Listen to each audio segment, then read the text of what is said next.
I gripped the edge of the vanity, my knuckles white as I stared at my reflection. The soft glow of the morning light filtered through my bedroom window, casting a warm golden hue across the bridal gown hanging beside me. It was everything I had ever dreamed of. Delicate lace sleeves, a fitted bodice, a flowing train.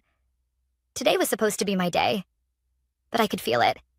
The storm brewing just beneath the surface. A soft knock at the door. "Linda?"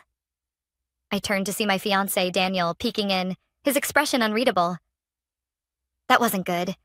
Daniel always wore his emotions like a billboard. Joy, excitement, frustration. But right now, his face was carefully neutral. I set my brush down. "What happened?" He stepped in and closed the door behind him. "Your sister called me last night." My stomach twisted. "She's coming to the wedding, isn't she?" I asked, already knowing the answer. Daniel let out a slow breath. "Not just coming. She wants to walk down the aisle, before you, in a wedding dress." Silence. Deafening. A slow, creeping horror seeped into my veins, and for a moment I thought I might actually laugh. It was absurd. Insulting. But at the same time, so painfully predictable. My sister Emma had been my parents' golden child for as long as I could remember. If she wanted something, she got it. If I wanted something, I got whatever was left over. And now she wanted my wedding. I clenched my jaw, forcing the wave of bitterness down. And my parents? Daniel sat on the edge of the bed, rubbing a hand over his face. They're backing her up. They think it's only fair since she's older and hasn't gotten married yet. My grip on the vanity tightened. Only fair. Fair. That word had never once worked in my favor. I took a deep breath. "And what did you say?" Daniel met my eyes, and for the first time since he walked in, a slow, almost mischievous smile tugged at his lips. I told him I'd think about it. My brows furrowed. "Think about it?" And then he leaned forward, his voice low. "Linda, we're going to use this to our advantage." I blinked. Daniel was many things. Kind, loyal, protective. But one thing people always underestimated about him? He was calculating when he needed to be. "Do you really think I'd ever let this happen?" He continued, his tone turning sharper. "That I'd stand by while your sister turns our wedding into her personal fantasy?" I swallowed hard. "Then why not shut it down immediately?" "Because if we say no now, they'll just try to sabotage things another way." His fingers tapped against the bedpost. "But if they think they're getting what they want, we control the game." A shiver ran down my spine. I knew that look. I had seen it before, when Daniel had dealt with a corrupt landlord overcharging us for our first apartment. When a coworker had tried to throw him under the bus for missing reports. It was the look of someone setting a trap. A slow smile crept across my lips. "Tell me the plan." Daniel leaned in, his voice a whisper. "We let them believe they've won. We let Emma think she'll have her moment. Let my in-laws feel like they're helping by paying for things." He paused. "Then, when the day comes, we make sure she never gets the chance to walk down that aisle." A surge of something, vindication, excitement, power, bubbled in my chest. For the first time in my life, my sister was about to learn what it felt like to lose. I took a slow breath, letting Daniel's words sink in. We let them think they've won. It was a dangerous game. If we weren't careful, they'd walk all over us. If we played it right, my sister would finally experience what it felt like to be blindsided. I turned to Daniel, my voice steady. "All right, tell me exactly what we're going to do." His grin widened. "First, we give them just enough control to feel confident. Then, we tighten the leash until they're too deep to back out." I nodded. "And my parents?" Daniel leaned back against the bedpost. "They'll follow her lead. If she pushes for something, they'll push for it too. So, we let her push. Just not where it actually matters." I exhaled. This would take patience. Years of conditioning had taught me that arguing with my parents never worked. They twisted everything until I was the problem, until I was ungrateful, difficult, selfish. But if we played this right, we'd finally turn their own tactics against them. The next evening, I sat across from my parents and Emma in the living room of my childhood home. My mother sat primly on the edge of the couch, hands folded in her lap like she was attending a royal meeting. My father leaned back in his chair, arms crossed, eyes unreadable. And Emma? She was practically vibrating with excitement, her fingers tapping against the armrest, her lips twitching with barely concealed smugness. "So," my mother began, smoothing her blouse, "Daniel told us he was open to discussing the arrangement. Have you had time to think about it?" I forced a tight smile. "Yes." Emma perked up. "And—" I glanced at Daniel, playing my part. I hesitated, just enough to make it seem like I was struggling with the idea. I don't love it," I admitted, twisting my hands in my lap. "But if it means keeping the peace in the family, I'm willing to make some compromises."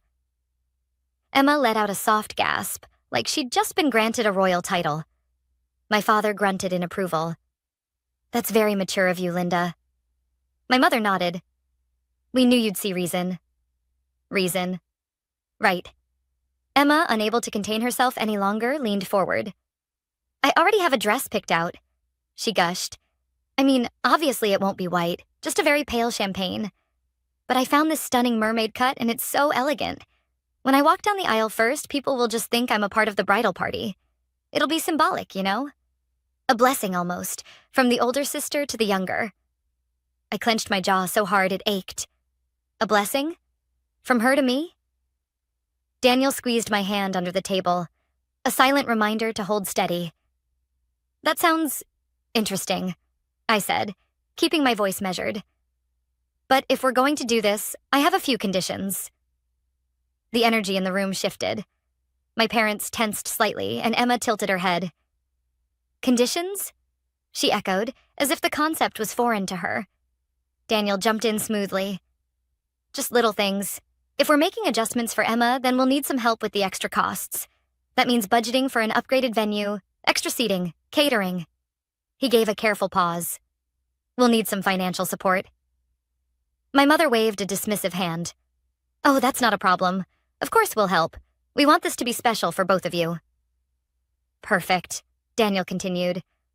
"Also, since Emma will be in the procession, we need to coordinate the dresses carefully. It has to look right in photos, which means we should get our dresses from the same boutique to ensure the colors complement each other." Emma's eyes widened with excitement. "Yes, we can go dress shopping together." I swallowed my revulsion and forced a smile. "That would be great." What I didn't say was that I already had my dream dress. It was waiting for me at a boutique 2 towns over, far away from Emma's meddling hands. My father grunted again. "Anything else?" Daniel nodded. "We'll also need to book a top-tier photographer and videographer. If Emma is going to be part of the ceremony, we want to make sure it's documented properly." My mother smiled. "Of course." "And finally," I said, tilting my head just slightly, "if Emma is walking down the aisle first, she won't be a bridesmaid, right?" Emma blinked. "Huh?" I kept my tone light, innocent. "Well, if she's getting a moment in the spotlight, then she can't also be part of the bridal party. It would just be too much focus on one person. I think it's only fair." Emma's face twitched. I could see the hesitation flicker across her features. She hadn't expected to lose anything in this exchange, but she had already won too much to argue now. She let out a delicate laugh, flipping her hair. "I suppose that makes sense. A small sacrifice for such a special moment." And just like that, I had removed her from my wedding party. It wasn't a major victory yet, but it was the first step. Daniel's fingers brushed against mine again, his silent way of saying, "You did it." As the conversation wrapped up, my parents looked pleased. Emma looked triumphant, and Daniel and I looked like we had conceded. But in reality, we had set the stage. They had just paid for their own downfall. If there was one thing I had learned from growing up in my family, it was this: never let them see you coming. The moment we walked out of my parents' house, Daniel let out a low whistle. That was something. I exhaled, the weight of the night pressing down on me. I can't believe she actually thinks she's going to pull this off. Daniel grinned. "Oh, she'll try. But by the time we're done, she won't even see it coming." The plan was in motion. Now we just had to make sure Emma, my parents, and everyone else kept believing it. A week later, Emma and I stood in front of a boutique mirror, each of us in our respective gowns. She was twirling, examining herself from every angle, completely absorbed in her reflection. The champagne-colored dress was far too bridal for someone who wasn't the bride, but I had expected nothing less. Meanwhile, I stood in a simple, elegant white gown. Not my real dress, of course. That was safely hidden away, untouched by Emma's interference. "Oh, Linda," she sighed, spinning once more. "I just know people are going to be so emotional when they see me walk first. It's going to be such a powerful moment." I forced a smile, biting down on my tongue so hard I could taste blood. Powerful? The only thing powerful about that moment would be her realization that she'd never actually walked down my aisle. The sales assistant approached, smiling warmly. "Are we saying yes to the dresses?" Emma nodded enthusiastically. "Absolutely. My parents are covering the cost, of course." I let out a small, innocent laugh. "Oh, Emma, we should let them spoil us a little. After all, this is a once-in-a-lifetime event." Emma beamed. My words had worked like a charm. Once in a lifetime. She thought this was her moment. She had no idea we were building her up just to let her fall. Daniel had already taken care of everything. The dress order would never be processed. A few days before the wedding, Emma would receive a call letting her know there had been a mix-up and her dress hadn't arrived on time. And since she refused to put anything in writing, per Daniel's careful suggestion, there would be nothing she could do about it. She'd be left scrambling at the last minute. I wondered how much of a powerful moment it would be then. The next part of the plan? The guest list. My mother had insisted on handling the invitations, under the pretense of making things easier for me. What she really wanted was control. Daniel and I knew better than to argue, so we agreed. But we also made a minor adjustment before the final list was printed. See, my parents had ensured that Emma's friends were invited, even people I barely knew. Meanwhile, some of my closest friends had mysteriously been left out. Daniel discreetly mentioned this to my mother, making it seem like he was on her side. "Linda's been so stressed," he had told her. "I don't think she even noticed the changes." She ate it up. She had no idea that Daniel had already printed a second set of invitations and sent them out behind her back. By the time she realized my friends were at the wedding, it would be too late to do anything about it. Meanwhile, Emma's group? Their invitations would mysteriously never arrive. We had one last deception to set up before the wedding. It was risky, but if it worked, it would guarantee that Emma would be exactly where we needed her on the big day. Daniel and I invited my parents and Emma over for dinner. I played the nervous bride, pretending I was having second thoughts about our arrangement. "I just don't want any surprises," I murmured, keeping my voice small, vulnerable.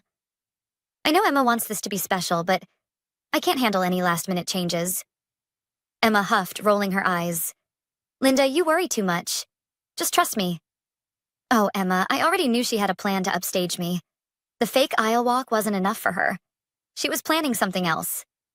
We just needed to flush her out. So I took the bait." "You promise you won't do anything unexpected?" I asked. "No surprises, no extra speeches, no—" "Linda," Emma smirked. "I wouldn't dream of it." She was lying, of course. We just had to wait and see what she was planning. Because whatever it was, Daniel and I would be one step ahead. As they left, Daniel pulled me into his arms, whispering against my ear, "You're doing great." I let out a slow breath, steadying myself. The stage was set. Emma had no idea the wedding she thought she was stealing would never happen for her. She was about to get exactly what she deserved. The morning of my wedding arrived with an eerie sense of calm. I should have been nervous, my stomach tied in knots. But as I sat in my bridal suite sipping my coffee, I felt nothing but anticipation. Today wasn't just my wedding day. It was the day Emma would finally learn what it felt like to lose. The first sign that everything was going wrong for Emma came at 9:17 a.m. I was getting my hair done when my phone vibrated on the table beside me. I glanced down and saw a text from my mother. "Mom, Linda, we have a huge problem. Emma's dress is missing. The boutique says it was never ordered." I felt my lips twitch. Oh, Emma, this was exactly the moment we had been waiting for. I took a slow sip of my coffee before responding. Me. Oh no, that's awful. What happened? Her reply was instant. Mom, I don't know. Emma is panicking. She says she confirmed the order, but they're claiming she never did. Can you call them? I let the message sit there. I wasn't about to rush to help my sister fix a problem that had been carefully orchestrated. 10 minutes later, another message came in. Mom. Linda, please. This is a disaster. I finally replied. Me. I'm so sorry, but I can't get involved right now. I'm getting ready for my wedding. I'm sure Emma will figure something out. I could picture exactly what was happening at that moment. Emma, standing in front of a mirror, her hair half done, screaming at my parents. My mother frantically calling the boutique, demanding to know what had happened. My father, already in his suit, pacing back and forth, barking orders at anyone who would listen. Meanwhile, Daniel and I, we were exactly where we needed to be. At 10:30 a.m., Daniel received a text from his brother. Bro, you need to see this. Attached was a photo of Emma's friends standing outside the venue, confused and angry. Their invitations had never arrived. Daniel's response? Daniel. That's so weird. Maybe they got lost in the mail? By now, my parents must have realized something was wrong. The guest list had been tampered with. Emma's dress had mysteriously vanished, but they were too busy scrambling to fix everything to actually put the pieces together. And that's when the final blow landed. At exactly 12:15 p.m., my father called me. I ignored it. At 12:17 p.m., he called again. This time, I picked up. Dad? I answered sweetly. Linda, he said, his voice tense. We have a serious situation. Emma is at the venue, but they won't let her inside. I pretended to frown. What? What do you mean? The security, he snapped. They're saying she's not allowed in. I sighed, shifting in my chair. Oh, Dad, that's strange. I specifically told the venue that only invited guests should be allowed in. Maybe her name wasn't on the list? There was a pause. A moment where I knew my father was trying to piece it all together. You did this, he finally said, his voice dropping. I smiled. Did what? You set her up. I tilted my head, feigning confusion. Dad, I don't know what you're talking about. You know I've been so busy with wedding planning. I didn't even handle the guest list. Mom did. Another pause. I could hear my mother's voice in the background, frantic, Emma screeching like a banshee. My father lowered his voice. Fix this. Now. I let out a small laugh. Dad, I'm the bride. I don't think I should be dealing with this right before I walk down the aisle, do you? He exhaled sharply. Linda? Gotta go, I chirped, then ended the call. I turned to Daniel, who had been listening the whole time, his expression positively gleeful. She's outside? He asked. I nodded. Perfect. While I stood inside the bridal suite, safe and serene, Emma was losing her mind at the entrance. Security, who had been briefed well in advance, stood firm. I don't care what the list says, Emma shrieked. This is my sister's wedding. Let me in. One of the guards checked his clipboard. Ma'am, if your name isn't on the list, we can't allow you entry. Venue policy. Emma turned to my father. Dad, do something. But my father, for the first time in his life, was completely powerless. Because there was no proof, no emails, no written agreements, just his word against ours. You're making a mistake, he warned the guards. But they didn't care. They were being paid well to do their job. And their job was keeping Emma out. Inside, the music began to play. I stood at the entrance of the chapel, my bouquet in hand, radiating peace as my guests turned to look at me. There were whispers. People had heard. People knew, and yet, as I took my first step down the aisle, I felt something I had never felt before. Freedom. I wasn't walking in Emma's shadow anymore. This was my moment. I caught Daniel's gaze at the altar. His pride, his love, his silent, we did it. Outside, my sister was probably still screaming. Inside, I was finally free. As the wedding ceremony concluded and Daniel and I were officially pronounced husband and wife, a wave of triumph washed over me. For the first time in my life, Emma hadn't won. She hadn't taken something from me. She hadn't made me an afterthought. But the real battle was just beginning. Because outside, Emma wasn't done. By the time we made our way to the reception hall, the atmosphere was electric with whispers. People knew something had happened. Some guests had stepped outside and seen the chaos firsthand. Others had heard about it through the family grapevine. And those who didn't know? They could sense the tension. I spotted my mother and father standing near the entrance, their faces like thunderclouds. They hadn't even congratulated me. But honestly, that wasn't surprising. I wasn't their priority today. Emma was. I squeezed Daniel's hand. Ready for the next round? He grinned. Oh, I've been waiting for this. We barely made it to our table before my mother stormed over. Linda. Her voice was sharp, controlled, but her eyes raging. I turned to her with the most innocent expression I could muster. Mom, I'm so glad you could make it. Isn't it a beautiful day? She didn't bite. You humiliated your sister, she hissed. Daniel let out a small, amused laugh. How, exactly? She was standing outside crying in front of everyone. My mother snapped. You set her up. I feigned deep confusion. Mom, I really don't understand. We sent out invitations months ago. If Emma's name wasn't on the guest list, that wasn't something I handled. Maybe you should ask yourself what went wrong. She spluttered, eyes narrowing. I asked myself exactly that when the security told us she wasn't on the list. My father cut in. His voice was low, controlled, but beneath it was pure fury. And?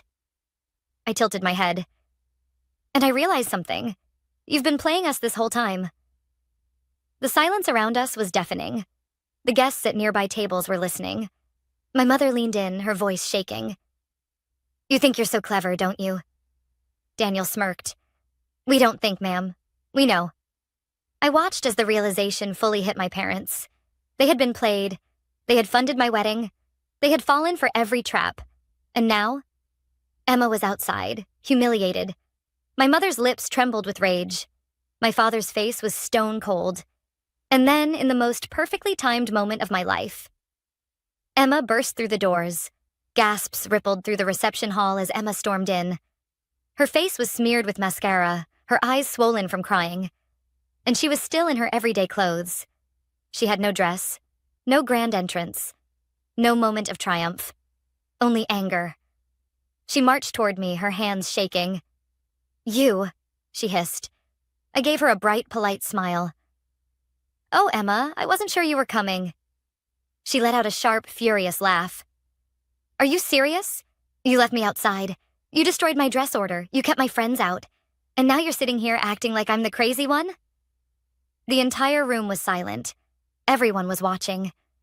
My mother reached for Emma's arm. Sweetheart, maybe we should... No. Emma yanked away. I want to hear her say it. I want to hear her admit it. I tilted my head. Admit what? Emma's eyes burned into mine. That you did this to me on purpose. I took a slow sip of my champagne. Then I set the glass down and leaned forward. Emma, I said softly, so only she and my parents could hear. You did this to yourself. Her breath hitched. I smiled. You tried to take my moment. And it backfired. Her hands curled into fists. You think you won? She whispered. I leaned back. I know I did. Daniel chuckled beside me.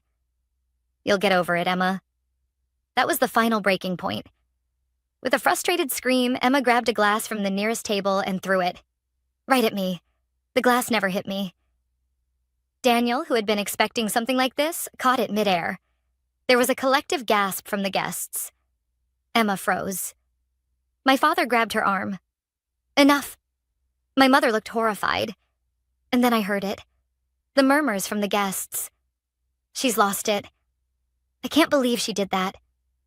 She's embarrassing herself. This is her own fault. Emma's face drained of color. For the first time in her life, she realized that no one was on her side. Not even our parents. Daniel set the glass down carefully. Then he turned to my father. I think it's best if you take Emma home, he said.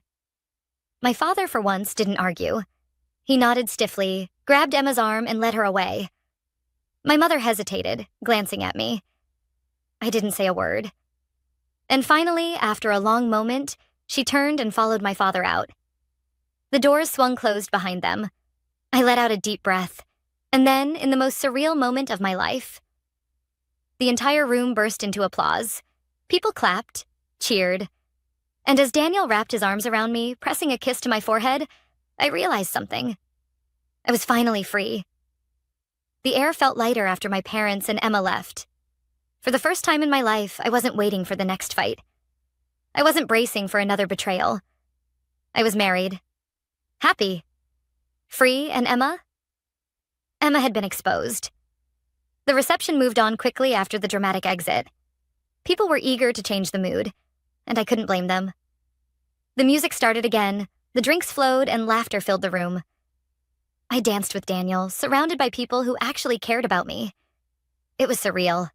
I had spent my entire life fighting for scraps of love and attention from my parents. I had wasted years trying to be enough. And in the end, I had been chasing something that was never real. I didn't need their validation. I had my own life now. A husband who stood by my side. Friends who had been there all along. A family that I was building for myself. Emma, my parents. They weren't a part of that anymore. And that thought? That was the most liberating feeling of all. The honeymoon flight was early the next morning. Daniel and I barely got 4 hours of sleep before heading to the airport. And as we waited to board, my phone buzzed. My mother. I sighed, staring at the screen. Daniel glanced over. "Don't do it," he said. "Don't let them drag you back in." I knew he was right, but something in me needed to hear what she had to say. So I picked up. "Mom." A beat of silence. Then, "You've really done it this time." I closed my eyes. "Mom, if you're calling to lecture me..." "Your sister is devastated, Linda," she snapped. "You embarrassed her in front of everyone. How could you?" "How could I?" I let out a soft laugh. "Mom, are you really asking me that?" I asked. "After everything she did?" My mother scoffed. "She didn't deserve that level of humiliation. You should have just let her walk down the aisle. Would it really have hurt you?" And there it was, the final confirmation. Even after everything, even after my wedding had almost been stolen from me, my mother still believed that I should have stepped aside for Emma, that I should have let her win, that I didn't deserve to have something for myself. And in that moment, I finally let go of any last hope that my parents would change. They wouldn't. They never would. I exhaled. "You know what, Mom? I don't care anymore." A pause. "Excuse me?" "I don't care what you think," I said, my voice steady. "I don't care what you or Dad or Emma say about me. I'm done. Linda." I cut her off. "Number, listen to me." I straightened my back, gripping my phone tightly. "I spent my entire life being the afterthought in this family," I continued. "I spent years letting you and Dad put Emma first. I let you make me feel like I was less than her, like I had to fight for even the bare minimum of your love." My mother was silent. "But not anymore," I said, my voice unwavering. "This was the last time you tried to take something from me, and it didn't work. I won't be manipulated again. I won't fight for a place in your family, because I don't need one." "Linda, don't be ridiculous," she said, her voice sharp now. "We're your parents. We're family. You don't just walk away from family." I smiled. "Then maybe you shouldn't have treated me like a stranger my whole life." And then, before she could say another word, I hung up. Daniel was watching me carefully. "You okay?" I let out a breath, and for the first time in years, I actually meant my answer. "Yeah, I'm good." Because I was. I wasn't sad. I wasn't angry. I wasn't waiting for their approval anymore. I was free. Daniel wrapped an arm around me, pressing a kiss to my temple. "Proud of you." I smiled, leaning into him. As we boarded the plane, I felt a weight lift from my shoulders. This was it. A new chapter. A new life. One where I wasn't fighting to fit into someone else's expectations. One where I chose my own happiness. And as the plane took off, leaving everything behind, I knew one thing for certain. I had finally won.